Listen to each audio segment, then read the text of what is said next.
Detective Brian Fanian had spent years solving crimes. He was respected, experienced, and had built a career catching criminals. But one day, everything changed. The man who once sought justice found himself in the middle of a crime scene, his own home. It was a quiet afternoon when a call came in to 911. A distressed voice on the other end. The caller? Detective Brian Fanian himself. His words were short, broken. He told the dispatcher something no one ever expected to hear. His wife, Amy Fanian, had been shot. The police arrived at the house quickly.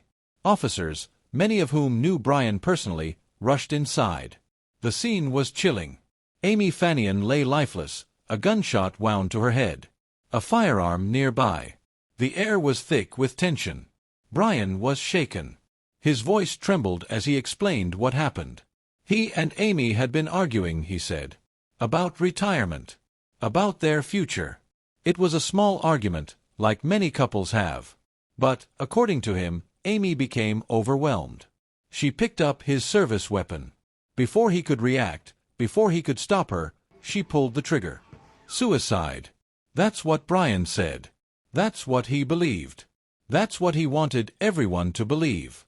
But something wasn't right. At first, officers on the scene were sympathetic.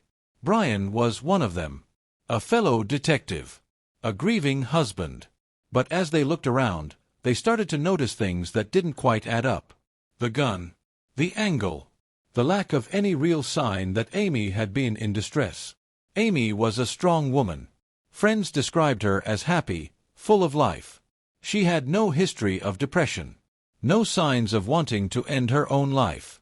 She loved her family. She was planning for the future. And yet, in an instant, she was gone.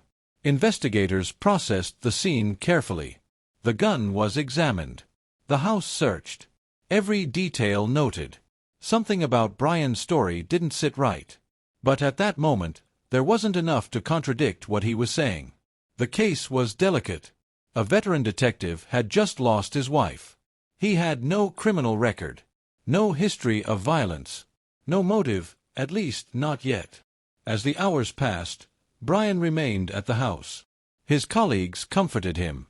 Some truly believed his version of events. Others weren't so sure. Word spread quickly. The news of Amy's death shocked their community. Everyone wanted answers. And for a while, it seemed like there were none. But then, whispers began. Some officers on the force had doubts. They had worked cases like this before. They knew that sometimes, the most obvious answer wasn't always the right one. And so, the investigation quietly shifted. Brian Fanian, the grieving husband, the respected detective, was now under a microscope. And soon, the cracks in his story would begin to show. It didn't take long for detectives to realize something was off. At first, they tread carefully. After all, Brian Fanian wasn't just any suspect, he was one of them. A respected detective. A man who had worked alongside them for years. But the moment Amy was pronounced dead, the case took on a life of its own. Detectives started with the basics. They needed to confirm whether Amy's death was truly a suicide. Brian's story was straightforward. She had been upset, grabbed his gun, and pulled the trigger. But when the forensic team analyzed the scene, something strange appeared. The gunshot residue. When someone fires a gun, tiny particles of gunpowder stick to their hands, clothes, even their face. If Amy had shot herself, residue should have been on her hands. But the tests showed something unexpected. There was very little residue on Amy. In fact, there was more on Brian. That alone wasn't enough to prove anything. He was a detective. He handled firearms regularly. But combined with the angle of the shot, things didn't look good. The bullet entered Amy's head at a position that didn't match the way someone would typically hold a gun to end their life. It was an awkward angle, as if someone else had pulled the trigger. Investigators kept digging. They went through Amy's phone, her emails, her messages. They talked to her family and friends. Was she depressed? Was there any reason she would take her own life? The answer was the same everywhere they looked. No. Amy was happy. She was planning a trip. She had just bought new furniture. She was making future plans, not ending them. Then came the biggest discovery of all. Brian Fanian had a secret. One that no one expected. Through phone records, detectives uncovered something shocking. Brian had been having an affair. A woman, much younger than Amy. Someone he had been seeing behind his wife's back. At first, it seemed like just a fling. But then, the messages revealed something chilling. Brian wasn't just sneaking around. He was planning a future with this woman. Amy was never part of that future. The messages between Brian and his mistress painted a clear picture. He told her he wanted to be with her. That his life would be different soon. That things were going to change. Some of the messages were vague. Others were more direct. But when detectives put them together, it became obvious. Brian wanted out of his marriage. And then there was the timing. Brian's affair had started months before Amy's death. And in the days leading up to the shooting, the messages intensified. He was telling his mistress that he loved her. That things were complicated but would be over soon. That he would be free. The question was, how far would he go to make that happen? With this new information, detectives brought Brian in for questioning. They played it carefully.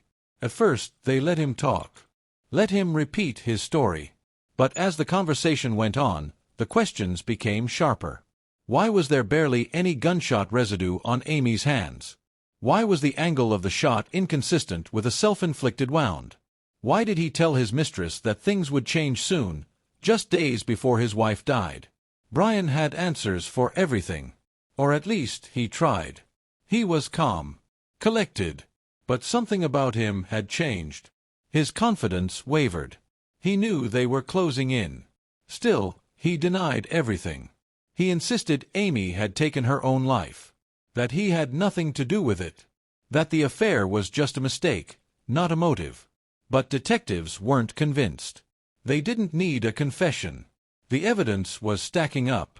The more they dug, the more it became clear, Brian Fanian wasn't just a grieving husband. He was a suspect. And soon, he would find himself in the very position he had put so many others in before. The pressure was closing in on Brian Fanian. Investigators had connected the dots.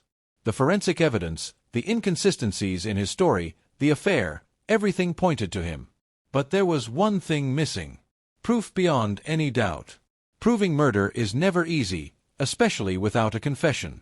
Brian was a detective. He knew exactly what to say and what not to say. He stuck to his story, refusing to break. But detectives weren't giving up. They turned to science. Forensic experts re-examined the gunshot wound. The trajectory. The angle. The way the bullet traveled through Amy's skull. It didn't match a self-inflicted wound. The gun had been fired from a position that suggested someone else had pulled the trigger. Then, there was the trigger pull itself. Experts tested Brian's gun over and over. They analyzed how much force was needed to fire a shot. The results raised even more questions. Amy had no history of handling guns. No experience with firearms. And yet, according to Brian, she had picked up his gun and fired with ease. It didn't add up. Detectives brought in more experts. They reconstructed the scene. They tested Brian's version of events again and again. The more they tested, the clearer it became, Amy's death was no accident. It wasn't suicide. It was something far more sinister. But Brian still wasn't cracking. So investigators took another approach. They focused on his behavior after Amy's death. How did he react? What did he do in the days following? The answers were disturbing. Brian didn't grieve the way people expected. He didn't collapse in sorrow. He didn't withdraw, devastated by loss. Instead, he reached out to someone, his mistress. Phone records showed that just hours after Amy's death, Brian had already contacted her. The messages were brief at first. But in the following days, they became more frequent. More intense. He wasn't a broken man mourning his wife. He was a man planning his future. That future didn't include Amy. With all the evidence in place, detectives took the next step. They arrested Brian Fanian and charged him with the murder of his wife. It was a shocking moment. A man who had spent decades upholding the law was now on the other side of it. A detective who had solved crimes was now the one accused of committing one. Brian maintained his innocence. His lawyers argued there was no direct proof that he pulled the trigger, that it was all circumstantial. But the prosecution had built a strong case. The trial was intense. Prosecutors laid out the evidence piece by piece. The gunshot residue, the trajectory of the bullet, the affair, the messages, the suspicious behavior after Amy's death. They painted a clear picture. Brian wanted out of his marriage, and he wasn't willing to wait for a divorce. His defense tried to push back. They argued that Amy was struggling emotionally, that no one could know what was going through her mind, that Brian was simply an unfaithful husband, not a killer. But the jury saw through it. After weeks of testimony, after hours of deliberation, the verdict came in. And in that moment, the truth could no longer be denied. Brian Fanian once stood as a respected detective, a man trusted to uphold justice. But in the end, justice caught up with him. The evidence was overwhelming. The jury saw through the lies. And the man who had spent years solving crimes was now convicted of committing one. Amy Fanian didn't get a second chance. She didn't get to choose her fate. But thanks to relentless investigators and undeniable forensic evidence, the truth finally came to light. What do you think about this case? Do you believe justice was served? Let us know your thoughts in the comments. If you found this story shocking, make sure to hit the like button.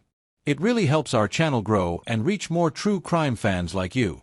And don't forget to subscribe and turn on notifications so you never miss a new case. We have more unbelievable stories coming your way, and you won't want to miss them. Thanks for watching, and we'll see you in the next one.